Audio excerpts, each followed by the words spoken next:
দীঘা জগন্নাথ মন্দিরে রবিবারে পর্যটকদের ঢল।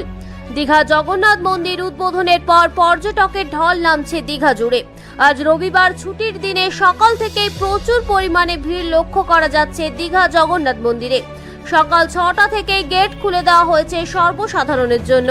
দীঘা জগন্নাথ মন্দির অক্ষয় তৃতীয়ার দিন উদ্বোধন হওয়ার পর রেকর্ড পরিমাণে ভিড় রয়েছে দীঘা জগন্নাথ মন্দিরে।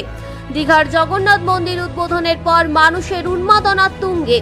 প্রত্যেকে দীঘার জগন্নাথ মন্দির দেখার জন্য মুখিয়ে রয়েছেন। প্রতিদিন ভিড় বাড়ছে ক্রমশ। মন্দির কখন খোলা থাকবে তার সময়সূচি জেনে নিন বিস্তারিত। উদ্বোধনের পর থেকে ভক্তদের ঢল নামতে শুরু করেছে দীঘার জগন্নাথ মন্দিরে। উদ্বোধনের পর দ্বিতীয় দিনেই প্রায় 5 লক্ষ মানুষের ভিড় হয়েছিল। বিশ্বে ছড়িয়ে পড়েছে দীঘার জগন্নাথ মন্দিরের কথা। পুরীর জগন্নাথ মন্দির ভোর 6টা থেকে খোলে, দীঘার মন্দিরও তাই খুলবে। 1টা থেকে 3টে পর্যন্ত মন্দির বন্ধ থাকবে, আবার 3টে থেকে রাত 9টা পর্যন্ত খোলা থাকবে মন্দির। তবে ভক্তদের ভিড় দেখে টাইম টেবিল নিজেদের মতো করে ঠিক করে নেওয়া হবে বলেও জানিয়েছেন তিনি।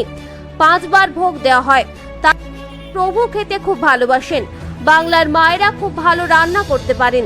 কলা গাছ থেকে 20 রকমের তরকারি করতে পারেন। ফলে এখানে ভগবান খুব আনন্দে থাকতে পারবেন।